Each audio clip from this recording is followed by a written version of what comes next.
व्याख्यामुत्रां करसरसिजैः पुस्तकं शङ्खचक्रे विप्रभिन्नस्फटिकरुचिरे पुण्डरीके निषण्णः म्लानश्रीरमृतविशुधैरंशुभिप्लावयन् मामाविर्भूयादनकमहिमा मानसे वागधीशः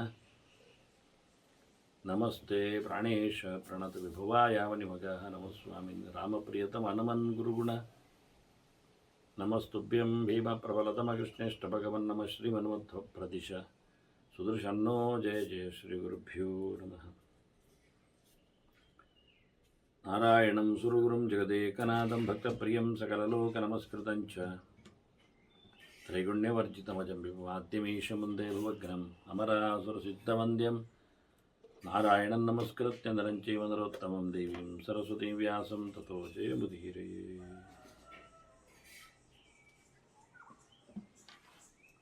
ವೇದವ್ಯಾಸುರ ಮಹಾಭಾರತದ ಚಿಂತಕರಿಗೆ ವಂದನೆಗಳು. ಅನುಶಾಸನ ಪರ್ವದ 74ನೆಯ ಪ್ರವಚನ. ಅನೇಕ ಚಿಂತನೆಗಳಲ್ಲಿ ಸ್ತ್ರೀಯರ ಪುರುಷರ ಸಾಮಾಜಿಕ ಮೌಲ್ಯಗಳ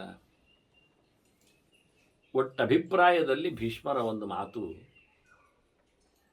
ಕಳೆದ ಬಾರಿ ಶುದ್ಧಿ ವಿಷಯದಲ್ಲಿ ಅದು ಬಹಳಷ್ಟು ಸಮುಗ್ಧವಾಗಿ ಬಂದಿದೆ ಅಂತ ಹೇಳಿದೆ. ಯಾರು ಯಾವ ಪ್ರಕಾರದಲ್ಲಿ ಅದನ್ನು ಅನ್ವಯ ಮಾಡಿಕೊಂಡರೂ ಸಿದ್ಧಾಂತಕ್ಕೆ ವಿರೋಧ ಅಲ್ಲದೆ ಹೋದಲ್ಲಿ ಅದು ಹತ್ತರ್ಥದ ಭಾರತಕ್ಕೆ ಶೋಭೆಯೇ ಅನಿಸ್ತದೆ ಬಿಡಿ. ಆದರೆ ನಾನೊಂದು ಸ್ಥೂಲವಾದ ಚಿಂತನೆಯನ್ನು ಅದಕ್ಕೆ ನೀಡುವುದಾಗಿದ್ದರೆ ಆ ಮಾತಿಗೆ ಸುಕ್ಷೇತ್ರ ಬೀಜ ಸಂಸ್ಕಾರ ವಿಶುದ್ಧ ಬ್ರಹ್ಮಚರ್ಯಯ ನಿತ್ಯ ನೈಮಿತ್ತಿಕಾತು ಸ್ನಾತಃ ಮನಃಶುದ್ಧ್ಯಾಚ ಶುದ್ಧ್ಯತಿ. ಇದು ಗೆರೆ ಭೀಷ್ಮನ ಮಾತು. ಈ ಶ್ಲೋಕದ ಒಂದು ಸುಲಭವಾದ ಒಂದು ಅನ್ವಯವನ್ನು ನಾನು ಚಿಂತನೆಯಲ್ಲಿ ತರುತ್ತೇನೆ. ಇನ್ನಿತರ ಚಿಂತನೆಗಳ ಬಗ್ಗೆ ಹೇಳುವುದಕ್ಕಿಂತ ಮೊದಲಿಗೆ ಬ್ರಹ್ಮಚರ್ಯ ಅಂತ ಇಟ್ಟುಕೊಳ್ಳುವುದು. ಬ್ರಹ್ಮಚರ್ಯೆಯಿಂದಾಗಿ ಸುಕ್ಷೇತ್ರ ಬೀಜ ಸಂಸ್ಕಾರ ವಿಶುದ್ಧ.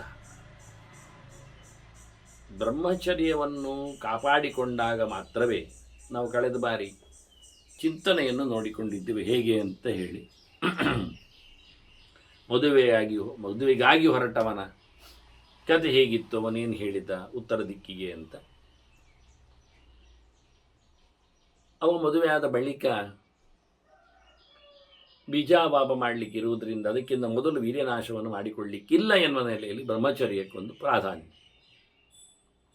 ಅದರಿಂದ ಬ್ರಹ್ಮಚಾರಿಯಾದವ ಮದುವೆ ಆಗುವುದು ಇಷ್ಟೊಂದು ಸಿದ್ಧ ಆರಂಭದಲ್ಲಿ.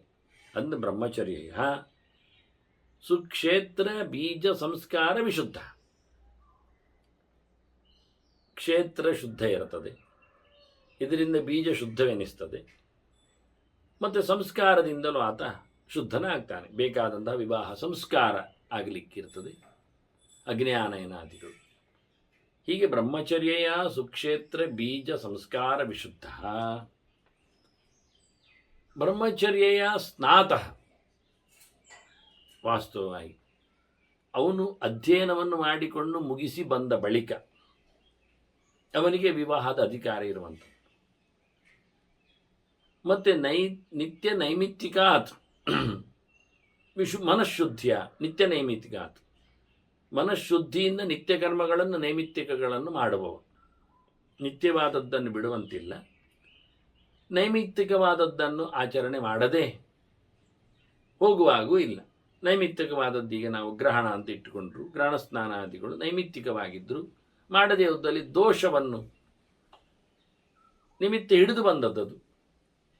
ಹಾಗೆಯೇ ಪ್ರಸವಾದಿಗಳಲ್ಲಿ ಮರಣಾದಿಗಳಲ್ಲಿ ಅವನಿಗೆ ಅದು ಸಾಂದರ್ಭಿಕ ಅನಿಸಿದೆ.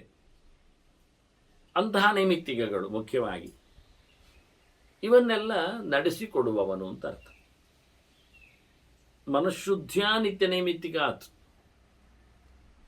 ಖಾಲಿ ಹೇಳಿದೆ ಅಂತ ಮಾಡುವುದಕ್ಕಿಂತಲೂ ಶ್ರದ್ಧೆಯಿಂದ ಅಂತ ಹೇಳಿ ಇಂಥವನು ಶುದ್ಧನಾಗ್ತಾನೆ ಅಂತ ಶುದ್ಧಿಗೆ ಒಂದು ಅದ್ಭುತವಾದಂತಹ ವ್ಯಾಖ್ಯೆಯನ್ನು ಕೊಟ್ಟಿದ್ದಾರೆ ಭೀಷ್ಮ. ಧರ್ಮರಾಜ ಮತ್ತೆ ಕೇಳುತ್ತಾನೆ, ಪಾತ್ರದ ಬಗ್ಗೆ ಕೇಳ್ತಾನೆ. ಪಾತ್ರಂ ಕಿಂ ಅಂತ. ಬ್ರಾಹ್ಮಣಂ ಲಿಂಗಿನಂ ಚೈವ, ಬ್ರಾಹ್ಮಣಂಚಾಪ್ಯ ಲಿಂಗಿನಂ ಅಂತ ಹೇಳತ್ತ. ಲಿಂಗ ಅಂದರೆ ಚಿಹ್ನೆ, ಆಶ್ರಮಕ್ಕೆ ಸಂಬಂಧಪಟ್ಟದ್ದು ಚಿಹ್ನೆ ಉಳ್ಳವನು ಅಂತ. ಅಂತಹ ಬ್ರಾಹ್ಮಣ ನಮಗೆ ಬೇಕು ಪಾತ್ರದಲ್ಲಿ. ಅಥವಾ ಲಿಂಗತ್ಯಾಗ ಮಾಡಿದವ ಅಂದರೆ ಚಿಹ್ನೆ ಕಳ್ಕೊಂಡವ, ಇಲ್ಲ ಮಾಡಿದವ ಅಂದರೆ ಸನ್ಯಾಸಿ. ಹಾಗಾದರೆ ಸನ್ಯಾಸಿ ನಮಗೆ ಪಾತ್ರನು, ಅಥವಾ ನಮಗೆ ಬ್ರಾಹ್ಮಣ ಆಶ್ರಮದಲ್ಲಿರುವವ ಗೃಹಸ್ಥ ಪಾತ್ರನು. ಪಾತ್ರ ಯಾರು ಅಂತ, ಯಾರನ್ನು ನಾವು ಯೋಗ್ಯನನ್ನಾಗಿಸಿಕೊಂಡು ನಮ್ಮ ಕರ್ಮಾಂಗಿಗಳಲ್ಲಿ ವಿನಿಯೋಗಿಸಿಕೊಳ್ಳಬೇಕು ಅಂತ. ಅದಕ್ಕೆ ಭೀಷ್ಮರು ಹೇಳೋದು, ಸ್ವವೃತ್ತಿಮಭಿಪನ್ನಾಯ ಲಿಂಗಿನೇಚ ಇತರಾಯ ಚ ದೇಯಂ ಆಹು. ಅವರಿಬ್ಬರು ತಪಸ್ವಿಗಳೇ, ಸಾಧಕರೇ, ಅದರಲ್ಲಿ ಸಂಶಯ ಇಲ್ಲ. ಅದನ್ನ ಲಿಂಗ ಹೊಡೆದದ್ದಕ್ಕೆ, ಲಿಂಗ ಇಟ್ಟುಕೊಂಡದ್ದಕ್ಕೆ ಅಂತ ವ್ಯವಸ್ಥೆ ಇಲ್ಲ. ಅವರ ವೃತ್ತಿಯನ್ನು ಅವರು ನಡೆಸಿಕೊಂಡು ಬರ್ತಾರೆ ಅಂತಾದರೆ, ಗೃಹಸ್ಥ ವೃತ್ತಿಯಲ್ಲಿ ಇದ್ದಾನೆ ಅಂತಾದರೆ ಅವನಿಗೆ ಲಿಂಗ ಇರ್ತದೆ, ಮನೆ ಇರ್ತದೆ, ಇವೆಲ್ಲ ಅವನದ್ದೇನೊಂದು ಮಾಡಲಿಕ್ಕಿರುವಂಥದ್ದುಂಟು. ಅದೆಲ್ಲ ಸನ್ಯಾಸಿ ಆದವನಿಗೆ ಮನೆ ಇಲ್ಲ, ಎಲ್ಲ ಬಿಟ್ಟಿರುತ್ತಾನೆ, ಅವನು ಯಾವುದನ್ನು ಧಾರಣೆ ಮಾಡಿರುವುದಿಲ್ಲ, ಶಿಕೆಯನ್ನು ತೆಗೆದಿರುತ್ತಾನೆ, ಬಟ್ಟೆಯನ್ನು ಅವನು ತೊಡುವುದಿಲ್ಲ ಆಗ್ತಾನೆ ಬೇಕಾದರೆ. ಹಾಗಾಗಿ ಸನ್ಯಾಸಿಯೂ ಸಹ ಇಲ್ಲಿ ಅವರ ವೃತ್ತಿಯಲ್ಲಿದ್ದಾನೆ. ನಮಗೆ ಅವರವರ ವೃತ್ತಿಯಲ್ಲಿ ಅವರು ಇರುವುದು ಬೇಕು. ಅವರವರ ವೃತ್ತಿಯಲ್ಲಿ ಅವರಿದ್ದಲ್ಲಿ ಅವರು ಸಲಿಂಗರಾಗಲಿ ವಿಲಿಂಗರಾಗಲಿ, ಆಶ್ರಮದಲ್ಲಿ ಇರಲಿ ಇಲ್ಲದೇ ಇರಲಿ, ನಮಗೆ ಅವರು ಯೋಗ್ಯರೇ ಅನ್ನಿಸ್ತಾರೆ. ಅವರಿಗೆ ನೀವು ಹವ್ಯ ಕವಿಗಳನ್ನೆಲ್ಲ ಕೊಡುವುದರಲ್ಲಿ ತಪ್ಪಿಲ್ಲ. ಅವರಿಬ್ಬರು ಸಾಧಕರೇ. ಧರ್ಮರಾಜ ಮತ್ತೆ ಕೇಳ್ತಾನೆ, ಶ್ರದ್ಧೆಯ ಪರಯ ಅಭೂತಃ ಯ ಪ್ರಯಚ್ಛ ದ್ವಿಜಾತೆ. ಒಳ್ಳೆ ಅವನಿಗೆ ಶ್ರದ್ಧೆ ಉಂಟು, ಆದರೆ ನಡವಳಿಕೆ ಇಲ್ಲ. ಹಾಗೆ ಮಾಡಲಿಕ್ಕೆ ಬರುವುದಿಲ್ಲ, ಅವನಿಗೆ ಬರುವುದಿಲ್ಲ, ಮಾಡುವುದಿಲ್ಲ. ಅವನು ಆಚರಣೆಯಲ್ಲಿ ಅವನು ಲುಪ್ತ, ಆಚರಣೆ ಲೋಪ ಉಂಟು. ಆದರೆ ಅವನಿಗೆ ಭಾರಿ ನಂಬಿಕೆ ಇದೆ. ಇದನ್ನು ಕೃಷ್ಣನಲ್ಲಿ ಅರ್ಜುನನ್ನು ಕೇಳಿದ್ದ.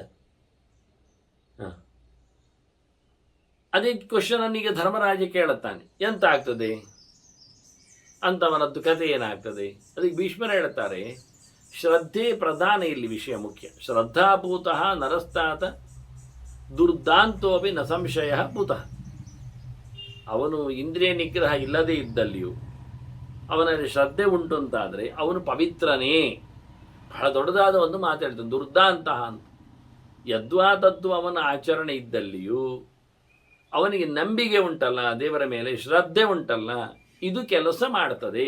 ಅದನ್ನೇ ಕೃಷ್ಣ ಹೇಳಿದ, ಅಪಿಚೇ ಸುದುರಾಚಾರ ಭಜತೆ ಮಾವನ್ಯಭಾಗಂತ. ಕೆಟ್ಟ ನಡತೆ ಇದ್ದರೂ ಅವನು ಶುದ್ಧಾತ್ಮನು ಅನ್ನುವುದರಲ್ಲಿ ಸಂಶಯ ಇಲ್ಲ. ಯಾಕೆ, ಅವನಲ್ಲಿ ನಾವು ಗುರುತಿಸುವಂಥದ್ದು ದೇವರ ನಂಬಿಕೆ, ದೇವರ ಮೇಲಿನ ವಿಶ್ವಾಸ ಹೊರತು ಇನ್ನೇನೂ ಅಲ್ಲ. ಮತ್ತೆ ನ ಬ್ರಾಹ್ಮಣಂ ಪರೀಕ್ಷೇತ ದೈವೇಶು. ವಾಸ್ತವವಾಗಿ ದೇವತೆಗಳ ವಿಚಾರಗಳಲ್ಲಿ, ದೈವಿಕವಾದ ಆಚರಣೆಗಳಲ್ಲಿ, ಹೋಮ ವ್ರತಾದಿಗಳಲ್ಲಿ ಯಾರವನು ಎಂಥವನು ಅಂತೆಲ್ಲ ಕೇಳಲಿಕ್ಕಿಲ್ಲ. ಮತ್ತೆ ಕವ್ಯಪ್ರಧಾನಿ ಪರೀಕ್ಷೆ, ಪಿತೃಗಳ ಕರ್ಮಗಳಲ್ಲೆಲ್ಲ ಕೇಳಲಿಕ್ಕೆ ಅಂದರೆ ಪಾತ್ರ ವಿವೇಕ ಉಂಟಲ್ಲಿ, ಚೆನ್ನಾದವನು ಬೇಕು, ಯೋಗ್ಯನು ಬೇಕು ಅಂತ. ಈಗ ನಮಗೆ ಹೆಚ್ಚು ಕಡಿಮೆ ಆಗಿದೆ. ಪಿತೃಕರ್ಮಗಳಿಗೆ ಯಾರ್ಯಾರೋ ಸಿಗ್ತಾರೆ, ಯಾರ್ಯಾರೋ ಬರ್ತಾರೆ, ಯಾರ್ಯಾರನ್ನು ಇಡ್ತಾರೆ. ದೈವಿಕ ಕರ್ಮಗಳಿಗೆಲ್ಲ ತಿಳಿದವರೆಲ್ಲ ಬರ್ತಾರೆ, ಸಿಗ್ತಾರೆ. ಉಲ್ಟಾ ಆಗಿದೆ. ಅಲ್ಲಿಗೆ ತಿಳಿದವನು ಬೇಕು, ಇಲ್ಲಿಗೆ ಬ್ರಾಹ್ಮಣ ಭ್ರುವನು ಆಗ್ತದೆ. ಯಾಕೆ ಹಾಗೆ? ದೇವತೆಗಳಿಗೆ ಕೊಡು ಮಾಡುವುದಲ್ವಾ. ಅದರಲ್ಲಿ ಬ್ರಾಹ್ಮಣನಿಗೆ ಹಾಕಿದ ನಂತರ ಅದು ಅಯೋಗ್ಯರಿಗೆ ಆಗಿ ಹೋದರೆ ಅದು ರಾಕ್ಷಸರು ತಿನ್ನುವಂತೆಲ್ಲ ಆಗುವುದಿಲ್ಲ. ಅದರಿಂದ ನೀವು ದೇವತೆಗಳಿಗಾಗುವಾಗ ಯಾರಾದರೂ ನಡೀತದೆ, ಪಿತೃಗಳಿಗಾಗುವಾಗ ಸಮರ್ಪಕನಾದವನನ್ನು ಹುಡುಕಿ ತನ್ನಿ ಎಲ್ಲ ಹೇಳುವುದು ಎಂಥದ್ದು. ಲೋಕದಲ್ಲಿ ಹಾಗೆ ಸಿಗುವುದಿಲ್ಲ. ಪಿತೃಕರ್ಮಕ್ಕೆ ಯಾರ್ಯಾರು ಸಿಗ್ತಾರೆ, ಲೌಕಿಕ ವೈದಿಕ ಕರ್ಮಕ್ಕೆ, ದೈವಿಕ ಕರ್ಮಕ್ಕೆ ಒಳ್ಳೆಯವರೆಲ್ಲ ಬರ್ತಾರೆ. ಇದು ಎಂಥದ್ದು ಹೇಗೆ ಅಂದರೆ ಭೀಷ್ಮರು ಹೇಳೋದು, ನೋಡು, ಈಗ ದೈವಿಕವಾದ ಕರ್ಮಗಳಿಗೆ ನೀನು ಬ್ರಾಹ್ಮಣರನ್ನು ಕರೆತರ್ತೀಯ. ಅವನು ತಿಳಿದವನೋ ಅಲ್ಲವೋ, ಆಚಾರದವನೋ ಇಲ್ಲವೋ ಎನ್ನುವುದರ ಬಗ್ಗೆ ನಿನಗೆ ಗೊತ್ತಿಲ್ಲ. ಇಲ್ಲಿ ಏನು ಕೇಳಿದರೆ, ದೈವಿಕವಾದ ಕೆಲಸಗಳಲ್ಲಿ ವ್ಯಕ್ತಿಗೆ ವಿಶೇಷವಾದ ಫಲವನ್ನು ಕೊಡುವವನು ಯಾರು, ಅಲ್ಲಿ ಮುಖ್ಯ ವಿಷಯ. ಹಾಗಾಗಿ ದೇವತೆಗಳು ನಿಜವಾಗಿ ಅಲ್ಲ ಇಲ್ಲಿ. ದೇವತೆಗಳಿಗೇನು ಅಧಿಕಾರ ಇಲ್ಲ ಇಲ್ಲಿ, ಅವರು ಸುಮ್ಮನೆ ಇದ್ದಾರೆ. ಆದ್ದರಿಂದ ಇಲ್ಲಿ ಬ್ರಾಹ್ಮಣರೇ ಪಾತ್ರಭೂತರಾಗಿ ಕೊಡುವಂಥದ್ದು ಅಂತೆಲ್ಲ ಹೇಳಲಿಕ್ಕೆ ಬರುವುದಿಲ್ಲ. ಎಲ್ಲ ಸಿಗುವಂಥದ್ದು ದೇವಪ್ರಸಾದಾದಿಜ್ಯಂತೆ ನ ಬ್ರಾಹ್ಮಣ ಸಾಧಯತೆ ಹವ್ಯಂ ದೈವಾತ್ ಪ್ರಸಿದ್ಧತಿ. ಇಲ್ಲಿ ಬ್ರಾಹ್ಮಣರಿಂದಾಗಿ ಯಜ್ಞದಲ್ಲಿ ಸಾಂಗತ್ಯ ಇರುವಂಥದ್ದೆಲ್ಲ ಗೋಜಿ ಅಲ್ಲ. ಮತ್ತು ಆ ಪ್ರಸನ್ನವಾದ ದೇವತೆಗಳೇ ಅವನಿಗೆ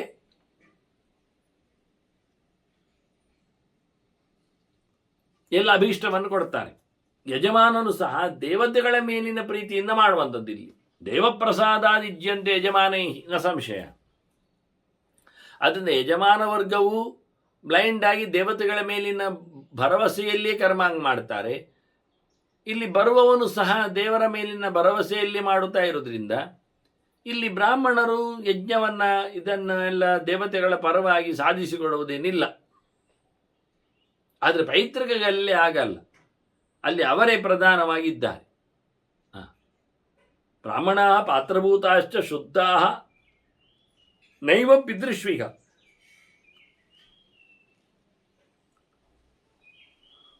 ಅನ್ನುವುದಾಗಿ ಮಾರ್ಕಂಡೇಯರು ಹೇಳ್ತಾರೆ. ದೈವಿಕವಾಗಿ ಬ್ರಾಹ್ಮಣನನ್ನು ಕರೆಯಿರಿ, ಪರವಾಗಿಲ್ಲ. ಪೈತೃಕವಾಗಿ ಮಾಡುವಾಗ ನೇರವಾಗಿ ಬ್ರಾಹ್ಮಣರೇ ಶುದ್ಧರು ಅಂತ ಎಲ್ಲಿಲ್ಲ, ಅವರು ಜ್ಞಾನಿಗಳ ಸಂಸ್ಕಾರ ಆದವರ ಎನ್ನುವುದು ಪ್ರಶ್ನೆ ಉಳಿತದೆ ವಾಸ್ತವವಾಗಿ ಅಂತ. ಇದನ್ನು ಅವರು ಹೇಳುವಂಥದ್ದು ಮಾರ್ಕಂಡೇಯರ ಮಾತು. ಮತ್ತು ಧರ್ಮರಾಜ ಕೇಳಿದ,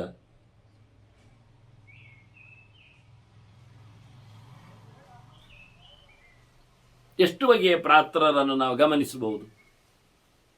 ಯಾರು ಗೊತ್ತಿಲ್ಲದ ಒಬ್ಬ ಅತಿಥ್ಯ ಅಥವಾ ಅಪೂರ್ವ, ನಮಗೆ ಹಿಂದೆ ಸಿಕ್ಕಿಲಿಲ್ಲವ, ಅಥವಾ ವಿದ್ವಾನ್ ಒಬ್ಬ ತಿಳಿದವ ಇದ್ದಾನೆ, ಮತ್ತೆ ಇನ್ನೊಬ್ಬ ಸಂಬಂಧಿ ಯಥಾಭವಯ ಸಂಬಂಧಿ ಇದ್ದಾನೆ.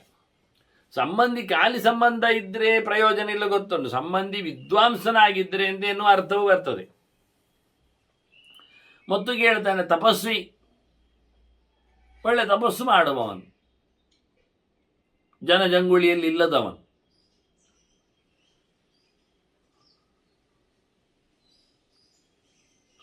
ಮತ್ತೊಬ್ಬ ಯಜ್ಞಶೀಲ, ಯಜ್ಞಾರಾಧನೆಯಲ್ಲಿ ತೊಡಗಿದ್ದಾನೆ. ಇವರೆಲ್ಲರ ಯಾರು ಪಾತ್ರ? ಇವರೆಲ್ಲ ಲೆಕ್ಕಾಚಾರದಲ್ಲಿ ಬಂದರೆ ಕಥಂ ಪಾತ್ರಂ ಭವೆತ್ತು ಸಹ. ಇಲ್ಲಿ ಯಾರನ್ನು ನೀವು ಪಾತ್ರನು ಅಂತ ಗುರುತಿಸ್ತಿ? ಇಲ್ಲಿ ಮೂವರನ್ನು ತೋರಿಸಿಕೊಟ್ಟಿದ್ದಾರೆ ನಿಜವಾಗಿ. ಒಬ್ಬ ತಿಳಿದ ಸಂಬಂಧಿ, ಒಬ್ಬ ಗೊತ್ತು ಗುರಿ ಇಲ್ಲದೆ ಬಂದವ ಅನಾಜ್ಞಾತ. ಅವನು ಎಂತ ಓದಿದ್ದಾನೆಲ್ಲ ಗೊತ್ತಿಲ್ಲ ನಮಗೆ, ಆದರೆ ಇವನ ಬಗ್ಗೆ ಗಮನ ಇದೆ.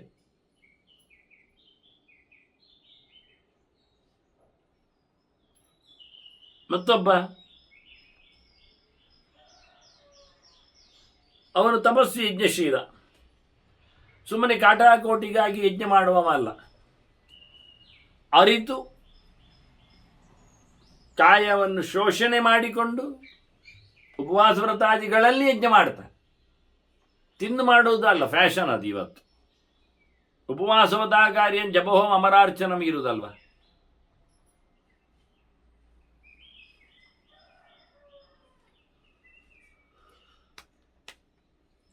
ಖಾಲಿ ಹೊಟ್ಟೆಯಲ್ಲಿ ಜಪ ಪೂಜೆ ಎಲ್ಲ ಮಾಡಲಿಕ್ಕೆ, ದೇವತೆಗಳಿಗೆ ಸಮಾರಾಧನೆ ಆಹುತಿ ಎಲ್ಲ ಕೊಡಲಿಕ್ಕೆ. ಇಲ್ಲಾಂದರೆ ನಾವು ತಿಂದ ನಂತರ ದೇವತೆಗಳಿಗೆ ಕೊಡುವುದೆಂಥದ್ದು? ಅದು ಕೊಡುವುದೊಂದಿಷ್ಟು ಚೂರೆ, ಒಂದಿಷ್ಟು ಅರಳ, ಒಂದಿಷ್ಟು ಎಳ್ಳುವ, ಅದೆಂಥ ಪ್ರಯೋಜನ? ಅದಾಗುವುದಿಲ್ಲ. ಆದ್ದರಿಂದ ಇಲ್ಲಿ ಯಜ್ಞಶೀಲನನ್ನು ತಪಸ್ವಿಯಾಗಿ ತಪಸ್ಸಾನಾಶಕೇನ ಅಂತ ಹೇಳಿ ಊಟ ಮಾಡದಿರುವುದೇ ಒಂದು ದೃಷ್ಟಿಯಿಂದ ತಪಸ್ಸು ಇದ್ದಾಗ ಅಂಥ ಯಜ್ಞಕಾರ. ಇದರಲ್ಲಿ ಯಾರು ಕೇಳಿದಾಗ ಭೀಷ್ಮರು ಹೇಳುತ್ತಾರೆ, ಸುಮಾರು ಜನ ಇದ್ದಾರೆ ಮಾರೆಯ ಒಳ್ಳೆಯವರು, ಅವರೆಲ್ಲ ಪಾತ್ರರಾಗ್ತಾರೆ ನಮಗೆ. ಕುಲೀನಃ, ಒಳ್ಳೆ ವಂಶದಲ್ಲಿ ಬಂದವನು, ಕರ್ಮಕೃತ್, ಚೆನ್ನಾಗಿ ಕೆಲಸ ಮಾಡುವವನು, ಅವನವನ ಆಶ್ರಮಕ್ಕೆ ಅವನವನ ಧರ್ಮಕ್ಕೆ ಹೇಳಿದ ಸ್ವಕರ್ಮಕೃತ್ ಆ ಲೆಕ್ಕಾಚಾರದಲ್ಲಿ. ಮತ್ತು ವೈದ್ಯ, ಒಳ್ಳೆ ತಿಳ್ಕೊಂಡಿದ್ದಾನೆ, ವಿದ್ಯಾವಂತ ಇದ್ದಾನೆ. ತಥೈವಾಪಿ ಆನುಶಂಸವಾನ್, ಯಾರ ಮೇಲೂ ಸಿಟ್ಟಿಲ್ಲದವ, ಹಿಂಸೆ ಮಾಡದವ, ಎಲ್ಲರಿಗೂ ಬೇಕಾದವನು, ದಯಾವಂತನು.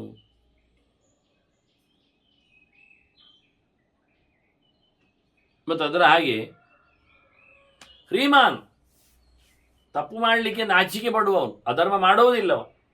ರುಜು ಸ್ಟ್ರೈಟ್ ಫಾರ್ವರ್ಡ್ನೆಸ್, ಅದನ್ನು ಆರ್ಜವ ಅಂತಾನೆ. ನೇರ ನಡೆ ನುಡಿಯವ ಮತ್ತು ಸತ್ಯವಾದಿ.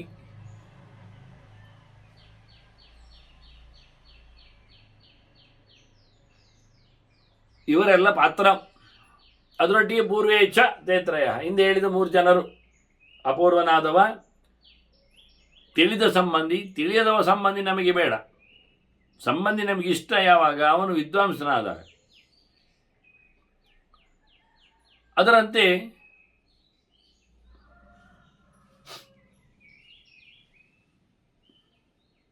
ತಪಸ್ಸು ಯಜ್ಞಶೀಲ, ಇವರೆಲ್ಲರೂ ಸಹ ಪಾತ್ರರೇ ಆಗಿದ್ದಾರೆ, ಒಳ್ಳೆಯ ಪಾತ್ರರೇ ಆಗಿದ್ದಾರೆ. ಈ ಪಾತ್ರ ವಿವೇಕದ ಬಗ್ಗೆ ಒಂದು 4 ಜನರು ಸೇರಿಕೊಂಡು ಮಾತಾಡಿದ್ದರ ಒಂದು 4 ತುಣುಕನ್ನು ಹೇಳುತ್ತೇನೆ ಅಂತ ಭೀಷ್ಮರು ಉಲ್ಲೇಖ ಮಾಡಿ ನೆಲೆ ಹೇಳಿದ ಮಾತು ಪೃಥ್ವಿ ದೇವತೆಯ ಮಾತು ಏನುಂಟು ಕೇಳಿದರೆ, ಯಥಾ ಮಹಾರ್ಣವೇ ಕ್ಷಿಪ್ತ ಕ್ಷಿಪ್ರಂ ವಿನಶ್ಯತಿ. ನೆಕ್ಸ್ಟು,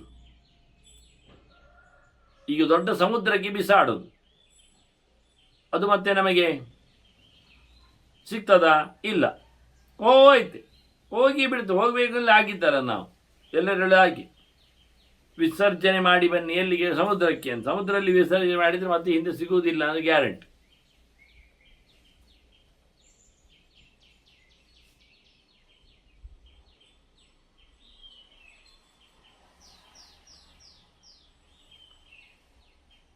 ಹಾಗೆ ನೆಲೆ ಹೇಳುವಾಗ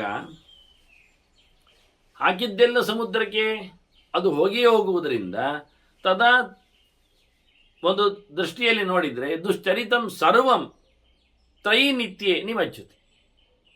ವೇದ ಯಾರಲ್ಲಿ ನಿತ್ಯವಾಗಿ ಉಂಟೋ, ವೇದದ ಚಿಂತನೆಯ ಜೊತೆಯಲ್ಲಿ ಆತ ಯಾವಾಗ ತನ್ನ ಆಚಾರವನ್ನು ಬದುಕನ್ನು ತಂದಿರ್ತಾನೋ ನಿತ್ಯ ವೇದನು ಅಂತ ಅರ್ಥ. ಅಂಥವನು, ಅವನಲ್ಲಿ ಏನು ನೀವು ದಾನ ದಕ್ಷಿಣೆಗಳನ್ನು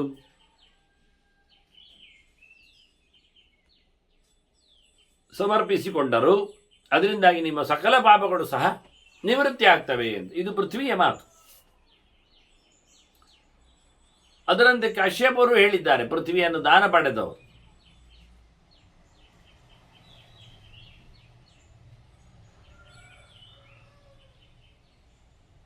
ಅವರು ತಮ್ಮ ಚಿಂತನೆಯನ್ನು ಈ ನೆಲೆಯಲ್ಲಿ ಹೇಳಿದ್ದಾರೆ. ಸರ್ವೇ ಚ ವೇದಾಃ ಸಹ ಷಡ್ಭಿರಂಗೈಃ ಸಾಂಖ್ಯಂ ಪುರಾಣಂಚ ಕುಲೇ ಚ ಜನ್ಮ ನೈತಾನಿ ಸರ್ವಾಣಿ ಗತಿರ್ಭವಂತಿ ಶೀಲವ್ಯಪೇತಸ್ಯ ನೃಪ ದ್ವಿಜಸ್ಯ. ಒಬ್ಬ ಚಾರಿತ್ರ್ಯ ಕಳ್ಕೊಂಡವ, ಕೆಟ್ಟವ, ನೈತಿಕ ಮೌಲ್ಯ ಇಲ್ಲದವ, ಅನೀತಿವಂತ,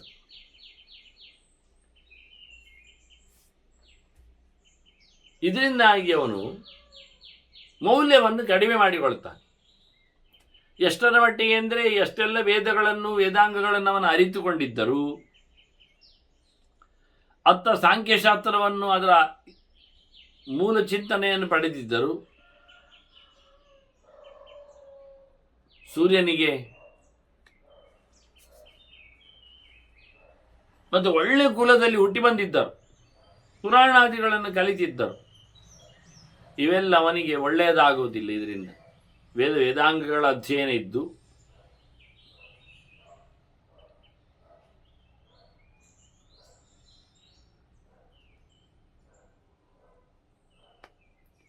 ಪುರಾಣ ಸಾಂಖ್ಯಗಳೆಲ್ಲ ಪರೀಕ್ಷೆ ಇದ್ದು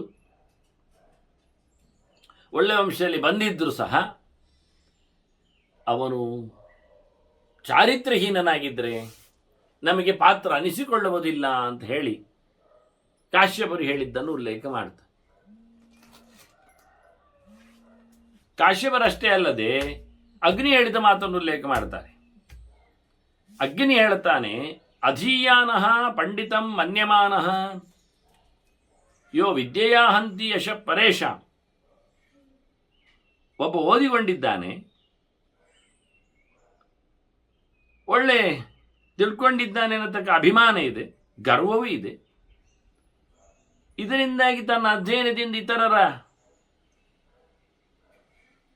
ಯೋಗ್ಯತೆಯನ್ನು ಪ್ರಶ್ನಿಸ್ತಾನೆ, ಅವರ ಯಶಸ್ಸಿಗೆ ಕಳಂಕ ತರ್ತಾನೆ.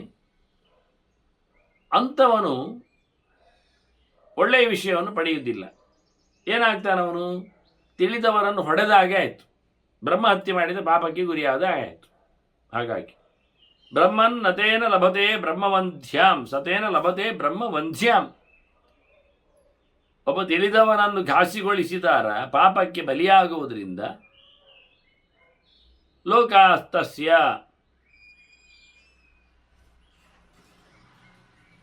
ಅವಮಂತೋ ಭವಂತಿ, ಲೋಕಾಸ್ತಸ್ಯ ಅಂತವಂತೋ ಭವಂತಿ.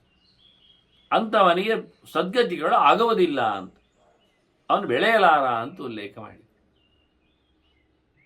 ಹಾಗಾಗಿ ಸಾಧುವಾದನಿರಬೇಕು ಎನ್ನುವ ಮುಖ್ಯವನ್ನು ಇನ್ನು ಮಾರ್ಕಂಡೇಯರು ಮಾತಾಡಿದ್ದಾರೆ, 4 ಜನ ಸೇರಿದ್ದರಲ್ಲಿ. ಮಾರ್ಕಂಡೇಯರು ಹೇಳ್ತಾರೆ, ನನಗೆ ಕಂಡಂತೆ ಅಶ್ವಮೇಧ ಸಹಸ್ರಸ್ಯ, ಒಂದು ಕಡೆಯಲ್ಲಿ 1000 ಗಟ್ಟಲೆ ಅಶ್ವಮೇಧ ಸಹಸ್ರಂಚ 1000 ಗಟ್ಟಲೆ ಸತ್ಯಂಚ ತುಲಯಾತೃತ, ಇನ್ನೊಂದು ಕಡೆಯಲ್ಲಿ ಸತ್ಯ. ಇಲ್ಲಿ ಸತ್ಯಕ್ಕೆ ಬೆಲೆ. ನಾವಿಜಾನಾಮಿ ಯಜ್ಞಂತು ತಸ್ಯ ಯಜ್ಞ ಸತ್ಯಸ್ಯ ಅರ್ಧಂ ಅವಾಪನೀಯಾತ್ ಅಂತ. ನನಗೆ ಗ್ಯಾರಂಟಿ ಇಲ್ಲ, ಯಜ್ಞ ತುಂಡು ಭಾಗಕ್ಕಾದರೂ ಬರ್ತದೆ. 1000 ಗಟ್ಟಲೆ ಅಶ್ವಮೇಧ ಯಾಗವು ಸತ್ಯದ ಹತ್ತಿರದಲ್ಲಿ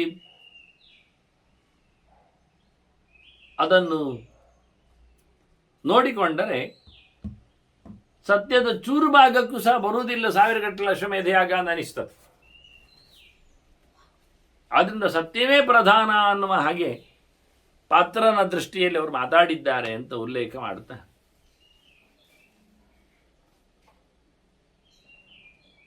ಧರ್ಮರಾಜ ಕೇಳ್ತಾನೆ, ಯದಿತೇ ಬ್ರಾಹ್ಮಣಾ ಲೋಕೆ ವ್ರತಿನಃ, ಒಳ್ಳೆ ವ್ರತನಿಷ್ಠರಿದ್ದಾರೆ ಬ್ರಾಹ್ಮಣರು. ಅವರು ಯಾವುದೋ ವ್ರತಗಳು, ಅವರು ಭುಂಜತೆ ಹವಿಹಿ ದತ್ತಂ ಬ್ರಾಹ್ಮಣ ಕಾಮಾಯ, ಅವರು ಹವಿಸ್ಸನ್ನು ಸ್ವೀಕಾರ ಮಾಡಲಿಕ್ಕೆ ಬಂದಿದ್ದಾರೆ ಒತ್ತಾಯದಲ್ಲಿ. ಬ್ರಾಹ್ಮಣ ಕಾಮಾಯ, ಒಬ್ಬ ಕೇಳಿಕೊಂಡ ಅಂತೇಳಿ ಮಕ್ಕಳ ಪರವಾಗಿ ಅವನು ಬಂದಿದ್ದಾನೆ, ಊಟಕ್ಕೆ ನಿಂತಿದ್ದಾನೆ, ಊಟ ಮಾಡಿದ್ದಾನೆ. ಇದೇನಾಗ್ತದೆ ಅವನಿಗೆ? ಕದಂ ದಸ್ತು ಕೃತಂ ಭವೇತ್, ಅವನಿಗೆ ಅದು ಒಳ್ಳೆಯದ? ವ್ರತನಿಷ್ಠ, ಆದರೆ ತಾನಾಗಿ ಓದದ್ದಲ್ಲ, ಅವರಾಗಿ ಕರೆದು ಒತ್ತಾಯ ಮಾಡಿ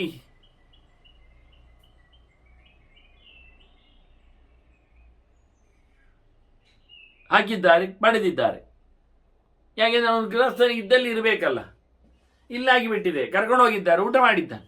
ಈಗ ಅವನ ವ್ರತ ಎಂತಾಯಿತು, ಅವನ ಪುಣ್ಯದ ಕಥೆ ಏನು ಅಂತ ಭೀಷ್ಮರಲ್ಲಿ ಭೀಷ್ಮರು ಹೇಳ್ತಾರೆ, ಇದೆಂಥದ್ದು ಕೇಳುದು, ವ್ರತ ಲುಪ್ತ ಭವಂತಿದೆ, ವ್ರತ ಹೋಯ್ತು ಅಂತಲೇ ಅರ್ಥ ಅಂತ.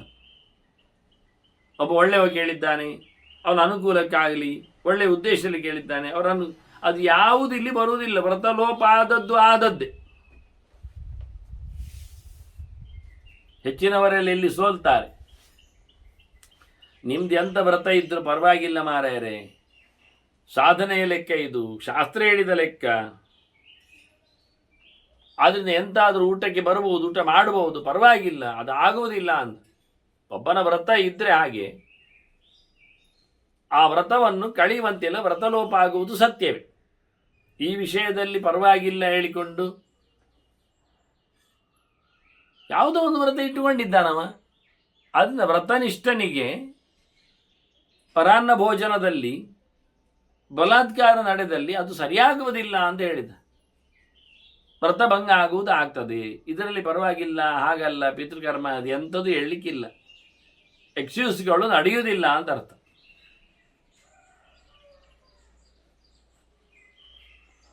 ಈಗ ಧರ್ಮದ ಬಗ್ಗೆ ಧರ್ಮರಾಜ ಕೇಳ್ತಾನೆ, ಬಹಳಷ್ಟು ವಿಚಿತ್ರ ಉಂಟಲ್ಲ ಧರ್ಮ, ಯಾವುದರಲ್ಲಿ ಒಂದು ಇದವಿತ್ತಂಬ ನಿರ್ಣಯ ಕಾಣ್ತಾ ಇಲ್ಲ. ಅನೇಕಾಂತಂ ಬಹುದ್ವಾರಂ ಧರ್ಮಮಾಹುಹು, ಮನುಷ್ಯನ ತಿಳಿದವರೆಲ್ಲ ಕಂಡಾಬಟ್ಟೆ ಅದಕ್ಕೆ ಮುಖಗಳನ್ನು ಧರ್ಮಕ್ಕೆ ಹೇಳುತ್ತಾರೆ. ಕಿನ್ ನಿಶ್ಚಿತಂ, ಅದರಲ್ಲಿ ನಿಶ್ಚಿತ ಧರ್ಮ ಯಾವುದು ಹೇಳ್ತೀರಾ? ಅಧಿಕೃತವಾಗಿ ವ್ಯವಸ್ಥಿತವಾಗಿ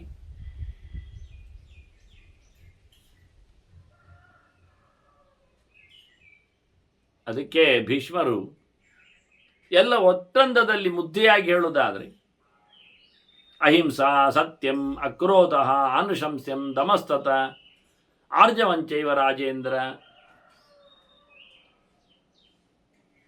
ಇದು ವಾಸ್ತವವಾಗಿ ನೋಡಿಕೊಳ್ಳಿಕ್ಕೆ ಹೋದರೆ ಇದು ಧರ್ಮಲಕ್ಷಣ. ನಿಶ್ಚಿತಂ ಧರ್ಮಲಕ್ಷಣ. ಯಾರಿಗೆ ಹಿಂಸೆ ಮಾಡದಂತೆ ಬದುಕುವುದು, ಕೋಪ ಮಾಡಿಕೊಳ್ಳದಿರುವುದು, ಸತ್ಯವನ್ನೇ ಹೇಳುವುದು, ಆದಷ್ಟು ದಯಾವಂತಿಕೆ, ತೀಕ್ಷ್ಣತೆ, ಮನುಷ್ಯರ ಮೇಲೆ ರೇಗುವುದು ಎಲ್ಲ ಇಲ್ಲದಿದ್ದರೆ ಆಯಿತು. ಕಠೋರನಾಗಬಾರದು, ನಿಗ್ರಹ, ಮತ್ತೆ ಆರ್ಜವ, ಯಾವತ್ತು ನೇರವಾದಂತಹ ನಡೆ ಮತ್ತೆ ನುಡಿ, ಒಳಗೊಂದು ಹೊರಗೊಂದು ಇಲ್ಲ. ಈ ಪ್ರಕಾರ ಇದ್ದರೆ ಇದು ಖಂಡಿತವಾಗಿಯೂ ಧರ್ಮ ಅಂತ ಅರ್ಥ. ಅವ್ರು ಕೇಳಿದ ಧರ್ಮ ಲಕ್ಷಣ ಯಾವುದು ಅಂತ, ಇದು ಅದರ ಧರ್ಮ. ಧರ್ಮ ಅಂತ ಹೇಳಿದ ಇದು ಲಕ್ಷಣ ಅದರದ್ದು, ಹೀಗಿರ್ತದೆ. ಮತ್ತೆ ಧರ್ಮವನ್ನು ಕೆಲವರು ಕಲಿತಿರ್ತಾರೆ, ನಡೆಸಿಕೊಡುವುದಿಲ್ಲ. ಏದು ಧರ್ಮಂ ಪ್ರಶಂಸಂತಹ ಚರಂತಿ ಪೃಥ್ವೀಮಿಮಾಂ, ಲೋಕಕ್ಕೆಲ್ಲ ತಿಳಿಸ್ತಾರೆ, ಆದರೆ ಅನಾಚರಂತಹ ತಾವು ಮಾಡುವುದಿಲ್ಲ. ಊರಿಗೆ ಹೇಳುತ್ತಾರೆ, ತಾವು ನಡೆಸುವುದಿಲ್ಲ. ಅಂತಹ ಸಂದರ್ಭದಲ್ಲಿ ಎಂತ ಹೇಳೋದು ನಾವು?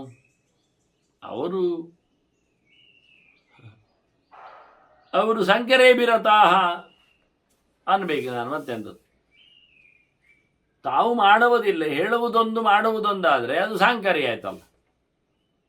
ಊರಿನಲ್ಲಿ ಎಲ್ಲರಿಗೂ ಹಾಗೆ ಆಗ್ತದಲ್ಲ, ಅವರು ತೋರಿಸ್ತಾರೆ, ಹೇಳುತ್ತಾರೆ.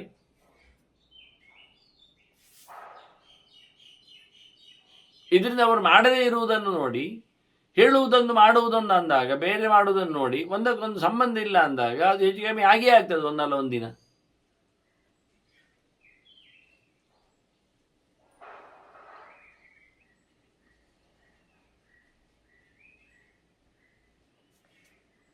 ಅದರಂತೆ ಕೊಡುವಾಗ ಕೊಡುವ ವಸ್ತುಗಳನ್ನು, ಅದೇನೇ ಇರಲಿ, ಹಿರಣ್ಯಂ ರತ್ನಂ ವಾ ಗಾಮ್ ಅಶ್ವಂ ವಾ, ದನ ಆಗಲಿ, ಕುದುರೆ ಆಗಲಿ, ಸಂಪತ್ತಾಗಲಿ, ಅದು ಇನ್ನೇನೇ ಆಗಲಿ,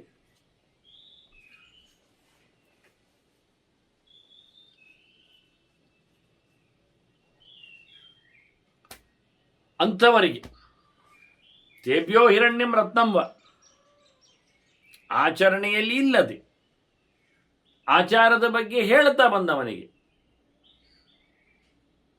ವೈಶಾಖ ಮಾಸ ಮುಳುಗಿ ಸ್ನಾನ, ಸೂರ್ಯೋದಯಕ್ಕಿಂತ ಮೊದಲು ತಿಳಿಸ್ತಾ ಇರ್ತಾನೆ. ಇವು ಮಾತ್ರ ವೈಶಾಖಕ್ಕೆ ಹೇಳುವುದಿಲ್ಲ, ಮುಳುಗಲಿಕ್ಕೆ ಬರುವುದಿಲ್ಲ. ಇಂಥವನಿಗೆ ಊಟ ಕೊಡಬಹುದಾ ಕೇಳಿದರೆ ಬೇಡ ಅಂತಾರೆ ಅವರು. ತೇಭ್ಯೋ ದತ್ತಂ, ತೇಭ್ಯೋ ಹಿರಣ್ಯಂ ರತ್ನಂ ವಾ ಗಾಮ್ ಅಶ್ವಂ ವಾ ದದಾತಿ ಯಃ ದಶವರ್ಷಾಣಿ ವಿಷ್ಠಾಂಚ ಭುಂಕ್ತೆ ನಿರೇಮಾಸಿತ. ಅವನು ಎಂತ ಹೇಳುದು? ಅವನು ನೀಚನಾಗಿ ಉಡ್ತಾನೆ, ನರಕಕ್ಕೆ ಸೇರ್ತಾನೆ, ಮಲ ತಿಂತಾನೆ, ಕ್ರಿಮಿಕೀಟ ಆಗ್ತಾನೆ ಅಂತ ಹೇಳ್ತಾನೆ. ನೇರ ಹೇಳುವುದಾದರೆ ನಾಯಿ ಆಗ್ತಾನೆ ಅನ್ನೋ ಹಾಗೆ, ನಾಯಿಯಾಗಿ ಹೇಳಿ ತಿಂತಾನೆ ಅಂತ 10 ವರ್ಷ. ಅದರ ಒಂದು ಜನ್ಮ ಹಾಗೆ ಅಲ್ಲ, ಒಂದು ಜನ್ಮ. ತಾನು ನಡೆಸುವುದನ್ನು ಹೇಳುತ್ತಾ ಜನರನ್ನು ಬೇಸ್ತುಗೊಳಿಸುವವ ಅಂಥವನು ಪಡೀಲಿಕ್ಕಿಲ್ಲ, ಏನನ್ನು ದಾನ ಪಡೀಲಿಕ್ಕಿಲ್ಲ. ಕೊಟ್ಟವನು ಸಾಯ್ತಾನೆ, ಹಾಳಾಗ್ತಾನೆ ಅಷ್ಟೇ. ಕೊಟ್ಟವನ ಬಗ್ಗೆ ಇಲ್ಲಿ ಬಹಳಷ್ಟು ದೊಡ್ಡ ಮಟ್ಟಿನಲ್ಲಿ ಭೀಷ್ಮರು ಮಾತಾಕಿದ್ದಾರೆ.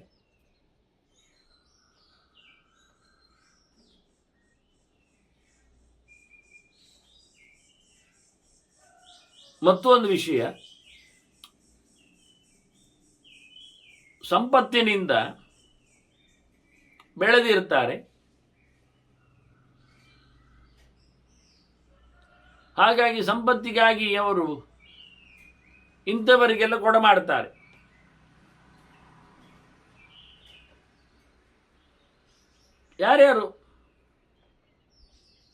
ಯಾರು ಆಗಬಹುದು ಅಂತ ಹೇಳಿಕೊಂಡು ಅಯೋಗ್ಯರಿಗೆಲ್ಲ ವಿನಿಯೋಗ ಮಾಡ್ತಾರೆ. ಇಂಥದ್ದು ಆದರೆ ಅದು ಅಕೃತಮೇವ, ಘೃತಂಕರ್ಮ ಅಘೃತಂ ವಾಪಿ. ಯಾವ ಕಾಲದಲ್ಲಿ ಇದರಿಂದ ಅವರಿಗೆ ಒಳ್ಳೆಯ ರೀತಿಯಾದಂತಹ ಸದ್ಗತಿ ಸಿಗುವುದಿಲ್ಲ. ಯೋಗ್ಯರಿಗೆ ಕೊಡಬೇಕಾದ್ದನ್ನು ಸಂಸ್ಕಾರ ಇಲ್ಲದ, ಮತ್ತಷ್ಟೇ ಅಲ್ಲದೆ ಯೋಗ್ಯವಾಗುವುದೆಡೆಗೆ ವಿನಿಯೋಗ ಮಾಡದೇ ಇರುವಂಥ ರೀತಿಯಲ್ಲಿದ್ದಾಗ ಅಂಥವರಿಗೆಲ್ಲ ಕೊಡಬೇಕಾದ್ದನ್ನು ಕೊಡುವ ಮೂಲಕ, ಕೊಡಬೇಕಾದ್ದಲ್ಲಿ ಕೊಡದಿರುವ ಮೂಲಕ ಕರ್ಮಾಂಗಗಳು ಮಾಡದಂತಾಗ್ತದೆ ಅಂತ ಚಿಂತನೆಯನ್ನು ಕೊಡ್ತಾರೆ. ಅದರೊಟ್ಟಿಗೆ ಇನ್ನೊಂದುಂಟು ಮಾತು. ಯಾರವರು ಕೇಳಿದರೆ ಮುಖ್ಯವಾಗಿ ರಾಗಮೋಹೇನ ಜಲ್ಪತ, ತನಗೆ ಬೇಕು ಅಂತ ಹೇಳಿ ಒದರಿಕೊಳ್ಳುವವರು, ತಪ್ಪು ತಪ್ಪು ಕಲ್ಪನೆಯಿಂದ ತಪ್ಪಾಗಿ ತಿಳಿಸಿಕೊಡುವವರು, ಅಂಥವರಿಗೂ ಕೊಡಬೇಡ ಅಂತ. ಯಾರಿಗೆ ದುಡ್ಡಿನ ಆಸೆ ಇದೆ, ಅದರ ಬೆನ್ನ ಹಿಂದೆ ಹತ್ತಿದ್ದಾರೆ, ಅಜ್ಞಾನವನ್ನು ಯಾರು ಮೆತ್ತಿಕೊಂಡಿದ್ದಾರೆ, ದುಡ್ಡಿನ ಮೇಲೆ ಮೋಹವನ್ನು ಯಾರು ತಾಳೆತ್ತಾರೆ, ಆ ಪ್ರಕಾರದಲ್ಲಿ ಮಾತನಾಡ್ತಾ ಬರ್ತಾರೆ, ಕೇಳ್ತಾರೆ, ಅಂಥವರಿಗೂ ಕೊಡಬೇಡ ಅಂತ. ಕೊಟ್ಟರೆ ಅದು ಮಾಡಿದಾಗಲ್ಲ ಅಂತ. ವೈಶ್ವದೇವಂಚಯೇ ಮೂಢಾ ವಿಪ್ರಾಯ ಬ್ರಹ್ಮಚಾರಿಣಿ ನದದಂತೀಹ ನದದಾದೀಹ ರಾಜೇಂದ್ರ ಕಾಲೋಕಾನ್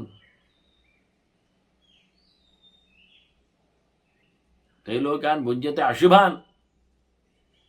ಒಂದೊಮ್ಮೆ ವೈಶ್ವದೇವ ಆಗದ ಊಟವನ್ನು ಹಾಕಿದ್ರು ಎನ್ನುವ ನೆಲೆಯಲ್ಲಿಯೂ ಸಹ ಸಕಲ ದೇವತೆಗಳಿಗೆ ಕೊಟ್ಟುಕೊಂಡು ಅದರ ಉಳಿದದ್ದನ್ನು ಉಳಿದವರಿಗೆ ದಾನ ಮಾಡುವ ಪ್ರಕಾರ.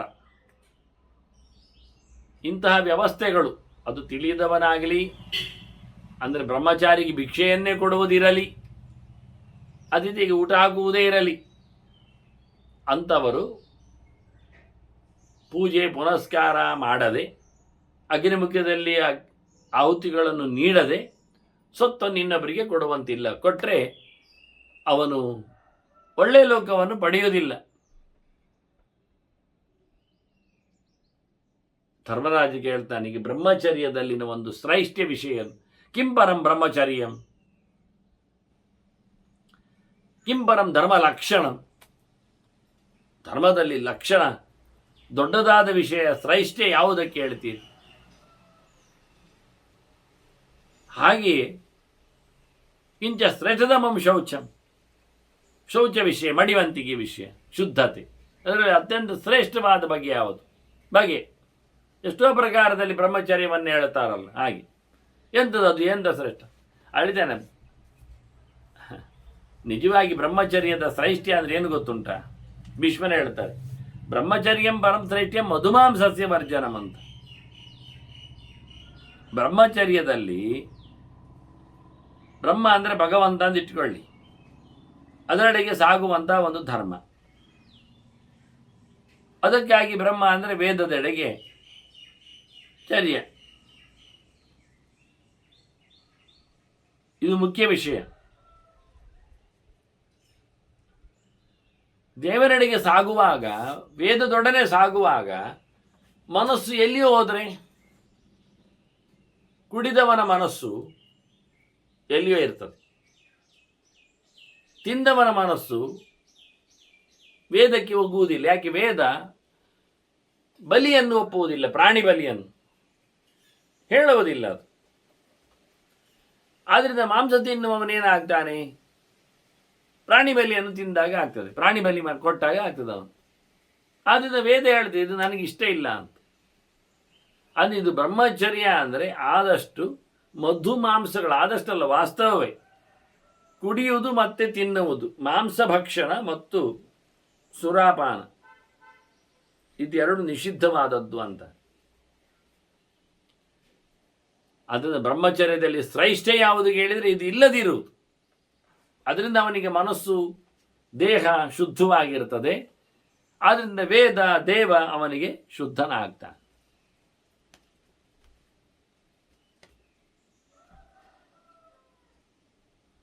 ಮತ್ತು ಒಂದು ಕೇಳ್ತಾನೆ ಅವನು ಶ್ರೇಷ್ಠದ ಬಗ್ಗೆ ಕೇಳಿದಾಗ, ಧರ್ಮದ ಬಗ್ಗೆ, ಶ್ರೇಷ್ಠವಾದ ಧರ್ಮ. ಅದಕ್ಕೆ ಹೇಳ್ತಾನೆ ಮರ್ಯಾದಾಯಾಂ ಸ್ಥಿತಃ ಧರ್ಮ. ಒಂದು ಚೌಕಟ್ಟಿನಲ್ಲಿ, ಚೌಕಟ್ಟು ಯಾವುದು? ವಿಧಿ ನಿಷೇಧಗಳು. ವಿಧಿ ನಿಷೇಧಗಳಲ್ಲಿ ಯಾರು ನೆಲೆಗೊಂಡಿರ್ತಾನೆ ಅದೇ ಧರ್ಮ. ಬೇಕು ಬೇಡಗಳು ಒಂದು ಅಂಶದಲ್ಲಿ ಸ್ಮರ್ತವ್ಯ ಸತತಂ ವಿಷ್ಣು ವಿಸ್ಮರ್ತವ್ಯೋ ಅಜಾದುಜಿತ್.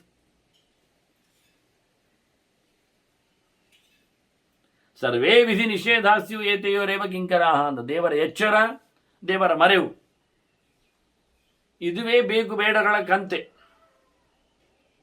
ಇಷ್ಟನ್ನೇ ಧರ್ಮದಲ್ಲಿ ಪ್ರಧಾನವಾಗಿ ನೋಡಿಕೊಳ್ಳಿಕ್ಕೆ ಬರ್ತದೆ ಅಂತಾನೆ. ಶಾಸ್ತ್ರದ ಚೌಕಟ್ಟಿನಲ್ಲಿ ನೆಲೆಗೊಂಡವುದೇ ಧರ್ಮ. ಮತ್ತಿನ್ನು ಕೇಳಿದ್ದವ ಶೌಚದ ಶ್ರೇಷ್ಠ್ಯದ ಬಗ್ಗೆ. ಯಾವುದು? ಮಡಿವಂತಿಕೆ ಅಂತ ಹೇಳು. ಶಮಃ ಶೌಚಸ್ಯ ಲಕ್ಷಣ. ಶಮೋ ಮನ್ನಿಷ್ಠರಾಬುದೇ. ದೇವರ ಎಚ್ಚರವೇ ನಿಜವಾಗಿ ಮಡಿ. ಅದನ್ನು ಹೇಳಿದ ಅಪವಿತ್ರ ಪವಿತ್ರವ ಸರ್ವಾವಸ್ಥಾಂಗತೋಭಿವಯ ಸ್ಮರೇತ್ ಪುಂಡರೀಕಾಕ್ಷಂ ಸಭಾಖ್ಯಾಭ್ಯಂತರ ಶುಚಿಹಿನ್. ದೇವರ ಎಚ್ಚರ ಇದ್ದರೆ ಅವನು ಒಳಗೂ ಹೊರಗೂ ಮಡಿ. ದೇವರ ಎಚ್ಚರ ಇಲ್ಲದಿದ್ದರೆ ಈಗ ಸಾಮಾನ್ಯವಾಗಿ ಹಾಗೆ ಮುಳುಗಿ ಹೇಳುವುದಲ್ಲ ಎಲ್ಲರೂ.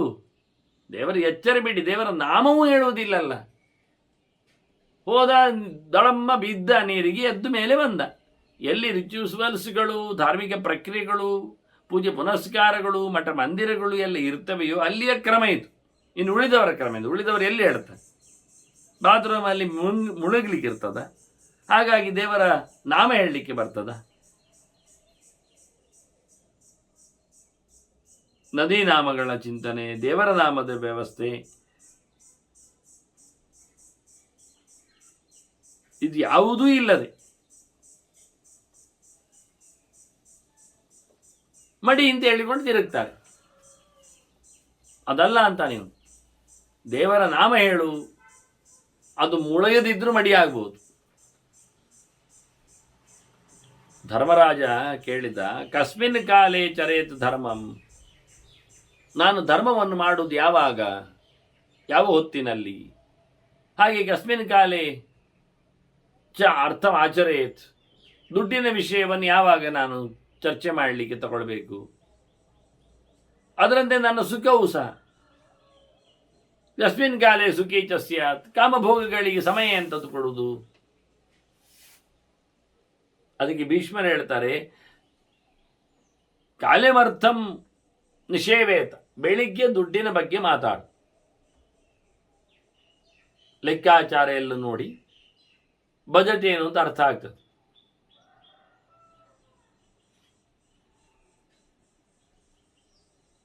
ಮತ್ತೆ ಏನು ನಡಿಬೇಕು ಅಂತ ಅರ್ಥ ಆಗ್ತದೆ, ಹೇಗೆ ನಡೆಸಬೇಕು, ನಿಭಾಯಿಸಬೇಕು ಅಂತ. ಮತ್ತೆ ತಥೋ ಧರ್ಮಂ, ಆ ನಂತರ ಧರ್ಮ ಮಾಡಲಿಕ್ಕೆ ಧರ್ಮಾಚರಣೆಯ ಸಮಯ.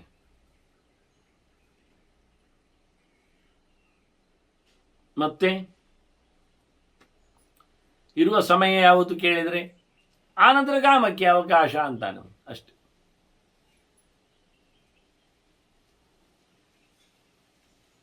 ಹೀಗೆ ದುಡಿಸಿಕೊಳ್ಳುವವ ನಚಗಚ್ಚೇತ್ ಪ್ರಸಂಗತ. ಅಧಿಕ ಪ್ರಸಂಗ ಮಾಡದೇ ಇದ್ದರೆ, ಅತಿಪ್ರಸಂಗ ಆಗದೇ ಇದ್ದರೆ, ಯಾವುದರಲ್ಲಿ ಹೆಚ್ಚಿನ ಇನ್ವಾಲ್ವ್ಮೆಂಟ್ ಇಲ್ಲದೇ ಇದ್ದರೆ ಒಳ್ಳೆಯದು. ಅನಾಸಕ್ತನಾಗಿ ಹೆಚ್ಚು ಆಸಕ್ತಿಯನ್ನು ಪಡೆಯದೆ ವಿಶೇಷವಾಗಿ ಬಯಕೆಗಳಲ್ಲಿ ಮತ್ತು ಸಂಪತ್ತಿನ ವಿಷಯದಲ್ಲಿ ಅಲ್ಲ ಅಂತ.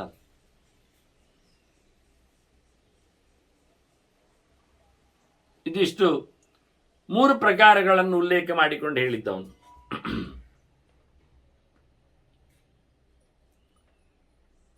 ಮತ್ತೆ ಬ್ರಾಹ್ಮಣಾಂಶ್ಚೈವ ಮನ್ಯೇತ ಗುರುಂಶ್ಚಾಪಿ ಅಭಿಪೂಜಯೇತ್. ಹೆಚ್ಚು ತಿಳಿದವರನ್ನು, ಜ್ಞಾನಿಗಳನ್ನು, ವೇದ ಬಲ್ಲವರನ್ನು ಗೌರವಿಸಬೇಕು. ತನ್ನ ಗುರುಗಳಂತೂ ಖಂಡಿತವಾಗಿ ಅವರನ್ನು ಯಾವತ್ತೂ ಸಹ ಅವನು ಉಪಾಸನೆಗೈಯಬೇಕು.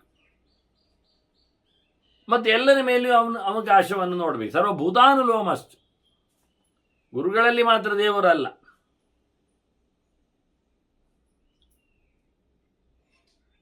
ಪೋತೆ ವೇದ ಬಲ್ಲವನಲ್ಲಿ ಮಾತ್ರ ಅಂತಲ್ಲ, ಎಲ್ಲರಲ್ಲಿಯೂ ಭಗವಂತನ ಸನ್ನಿಧಾನಗಳು ಇರಲಾಗಿ ಎಲ್ಲರ ಮೇಲೂ ಸಹ ಅವನಿಗೆ ಆದರಾಭಿಮಾನಗಳು ಇರಬೇಕು. ಮೃದುಶೀಲ ಪ್ರಿಯಂ ವದ, ಕ್ರೂರನಿಲ್ಲ, ಉಗ್ರತೆ ಇಲ್ಲ, ಬಹಳ ಕಠಿಣವಾದ ನಿಯಮವ್ರತಗಳಲ್ಲಿ ಇಲ್ಲವನು.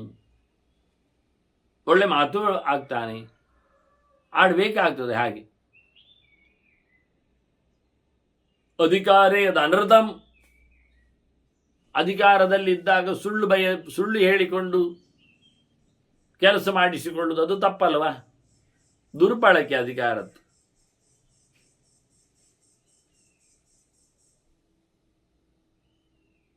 ಮತ್ತು ಒಂದು ಪ್ರಕಾರದಲ್ಲಿ ಹೇಳುವುದಾದರೆ, ಪ್ರಶ್ನಿಸುವವರಿಲ್ಲ ಅಂತ ಹೇಳಿಕೊಂಡು ರಾಜನೇ ಸುಳ್ಳು ಹೇಳಿದಾಗ ಆಗ್ತದೆ. ಅದು ಅಂದು ಅಧಿಕಾರ ಬಂದಾಗ ಸುಳ್ಳು ಹೇಳಬಾರದು, ಸುಳ್ಳು ಕೆಲಸವನ್ನು ನಡೆಸಬಾರದು.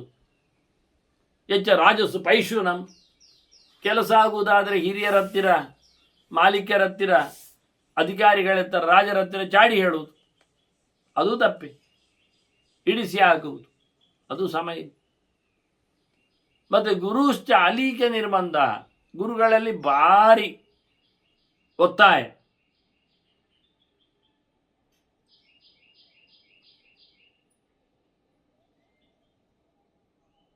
ಇದು ಮೂರನ್ನು ಗಮನಿಸಿದಾಗ ಬ್ರಹ್ಮಹತ್ಯೆಗೆ ಸಮ ಅಂತ ಹೇಳಿಬಿಡ್ತಾರೆ ಭೀಷ್ಮರು. ಸವಾನಿ ಬ್ರಹ್ಮಹತ್ಯೆಯ ಅಂತ. ಅಧಿಕಾರವನ್ನು ದುರುಪಯೋಗಪಡಿಸಿಕೊಳ್ಳುವುದು, ಸುಳ್ಳೇಳಿ ಗುರುಗಳಿಗೇನೆ ತಪ್ಪು ಅಭಿಪ್ರಾಯಗಳಲ್ಲಿ ಒತ್ತಾಯವನ್ನು ನಡೆಸುವಂಥದ್ದು, ವ್ಯರ್ಥವಾಗಿ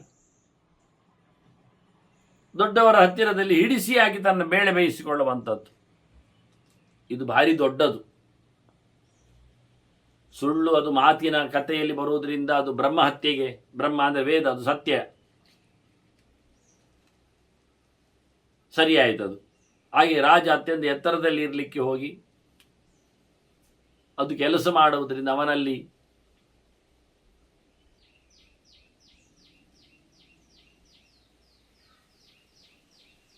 ಚಾಡಿ ಹೇಳುವ ಮೂಲಕ ಅನ್ಯಾಯ ಮಾಡ್ತಾ ಇದ್ದಾನೆ. ಅದರಂತೆ ದೊಡ್ಡವರನ್ನು, ಗುರುಗಳನ್ನು ಒತ್ತಾಯಪಡಿಸಿ ತಪ್ಪು ಮಾರ್ಗದಲ್ಲಿ ಎಳಿತಾ ಇದ್ದಾನೆ ಅಂತಾದರೆ, ಇನ್ನು ಬ್ರಹ್ಮಹತ್ಯೆಗೆ ಸರಿಯಾಗಿ ಹೇಳುವುದಾದರೆ ಅವನು ಇನ್ನೂ ಕೆಲವನ್ನು ಹೇಳುತ್ತಾನೆ. ನಚ ಬ್ರಾಹ್ಮಣಂ ಆಕ್ರೋಶೇತು ಅಂತ, ತಿಳಿದವನನ್ನು ರೇಗಿಸಬಾರದು, ಅವನನ್ನು ಯಾವುದೋ ಪ್ರಕಾರದಿಂದ ಅವನಿಗೆ ಸಿಟ್ಟು ಬರುವಂತೆಲ್ಲ ಮಾಡುವುದು, ಅವನು ಸೊತ್ತನ್ನು ಅಡಗಿಸಿಟ್ಟು ಕದ್ದುಬಿಟ್ಟು ಎಲ್ಲ ಅವನು ಓಡುವಂತೆ ಕೂಗುವಂತೆ ನಡೆಸಬಾರದು. ಇದು ಬ್ರಹ್ಮಹತ್ಯೆಗೆ ಸಮ. ಹಾಗೆ ನಾಗಿನೇ ಪರಿತ್ಯಜೇತ್, ವೇದಾನ್ ನವೇದಾನ್ ಚ ಪರಿತ್ಯಜೇತ್, ಅಗ್ನಿಕಾರ್ಮವನ್ನು, ಅಗ್ನಿ ಕಾರ್ಯವನ್ನು, ಅಗ್ನಿ ಸೇವೆಯನ್ನು, ಅಗ್ನಿಪಾಸನೆಯನ್ನು ಬಿಡಬಾರದು. ಬಿಟ್ಟರು ಬ್ರಹ್ಮಹತ್ಯೆ ಮಾಡಿದಾಗ. ಯಾಕೆ? ಅಗ್ನಿಯು ವೇದದಲ್ಲಿದ್ದಾನೆ, ಮುಖ್ಯವಾದ ವೇದ ಅನಿಸಿದ್ದಾನೆ ಅವನು.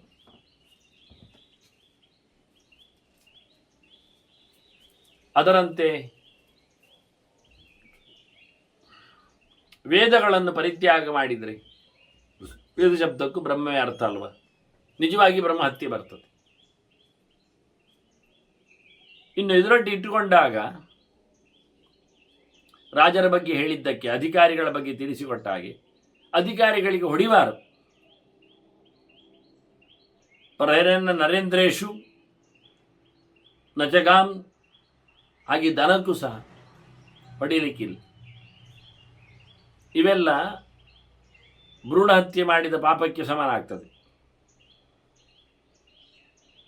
ಅಧಿಕಾರ ವರ್ಗದ ಮೇಲೆ ದರ್ಪ ತೋರಿಸುವುದು, ಟೋಟಲಿ ಹೊಡೆಯುವುದೇ, ಘಾಸಿ ಮಾಡುವುದೇ, ಹನನ, ಹತ್ಯೆ, ಹಿಂಸೆ, ಗೋಹಿಂಸೆಯೂ ಸಹ ವ್ಯಕ್ತಿಯ ಸಾವಿಗೆ ಕೊನೆ ಆಗ್ತದೆ, ಭ್ರೂಣ ಹತ್ಯೆಗೆ ಸಮ ಆಗ್ತದೆ ಪಾಪ ಅನ್ನೋ ನೆಲೆಯಲ್ಲಿ ಕೆಲವು ಮಾತುಗಳನ್ನು ಭೀಷ್ಮರು ಧರ್ಮರಾಜನ ಪ್ರಶ್ನೆಗಳಿಗೆ ತಿಳಿಸಿಕೊಟ್ಟಿದ್ದಾರೆ.